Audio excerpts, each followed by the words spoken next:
वाराणसी के अस्सी घाट के बगल में लोलारक कुंड में लोलारक छठ के दिन स्नान करने से ऐसी मान्यता है कि निसंतान को संतान उत्पत्ति होती है। लोलारक छठ के दिन लाखों की भीड़ यहां लगती है। जो अगला लोलारक छठ 17 सितंबर को पड़ने वाला है। जब इस संबंध में हमारी बात महंत से हुई तो उनका कहना है कि यहाँ जो कुंड बना है, सूर्यदेव का रथ यहीं गिर गया। गिरने से वहाँ जो गड्ढा हुआ वही कुंड आज लोलारक के नाम से जाना जाता है। 17 सितंबर को जो लोलारक छठ पड़ने वाला है, उसमें अभी से ही शासन प्रशासन व्यवस्था में जुट गया है। जब हमारी कुछ श्रद्धालुओं से बात हुई तो उनका कहना है कि लोलारक छठ पर्व पर लगभग 4 लाख से अधिक की संख्या में श्रद्धालु आते हैं और स्नान करते हैं। हम इस समय वाराणसी के 80 घाट के बगल में एक लोलारक कुंड है। वहाँ लोलारक छठ पे जो 19 सितंबर पे मेला लगेगा। यहाँ मान्यता है कि उस छठ के दिन इस लोलारक कुंड में स्नान करने से संतान की उत्पत्ति होती है। यह कई वर्षों से प्रक्रिया चला आ रहा है। इस संबंध में हम बात करेंगे यहाँ के महंत ऋषिकेश पांडे जी से। ये बताइए पंडित जी, यहाँ जो मान्यता दिया गया लोलारक कुंड में कि स्नान करने के बाद संतान की उत्पत्ति होती है, तो यह कहाँ तक सत्य है? ये अनादि वर्षों से प्रचलित है। जब भगवान सूर्य का रथ यहाँ पे गिरा था देवासुर संग्राम में, उस टाइम में यहाँ एक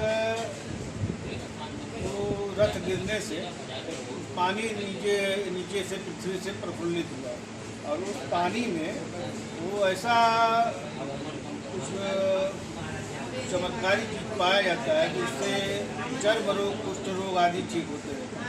और मान्यता है कि लोलारक षष्ठी पर्व भाद्र शुद्धि शुक्ल पक्ष को ये पर्व मनाया जाता है।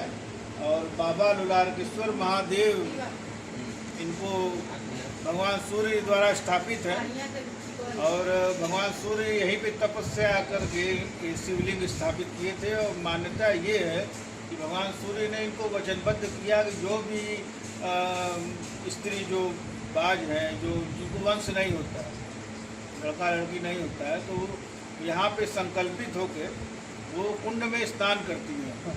कुंड में स्नान के उपरांत जो वस्त्र है पुराने छोड़ के नए वस्त्र धारण करके बाबा के मंदिर में आते हैं। बाबा के ऊपर हाथ रख के मन्नत मांगते हैं कि हमको वंश हो जाएगा तो आप धाम में आके बच्चे का मुंडन करेंगे। अच्छा, यह पर्व कब आता है? साल में एक बार आता है, कई बार आता है? देखिए, छठ पर्व जो होता है ये छठ प्रत्येक छठ को यहाँ पर मुंडन होता है और स्नान होता है। और संख्या लोलारक छठ जो होता है जो भाद्र शुद्धि में, उसमें संख्या अधिक होती है। लेकिन हर छठ के पर्व को यहाँ पे मान्यता है कि यहाँ पे स्नान करने से वंश वृद्धि होती है।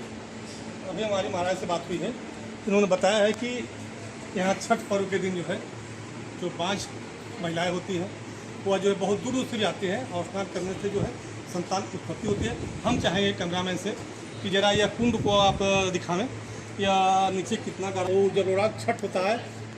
इस साल 19 सितंबर को यह पर्व होता है और यहाँ श्रद्धालुओं का कहना है कि लगभग लाखों की भीड़ यहाँ लगती है।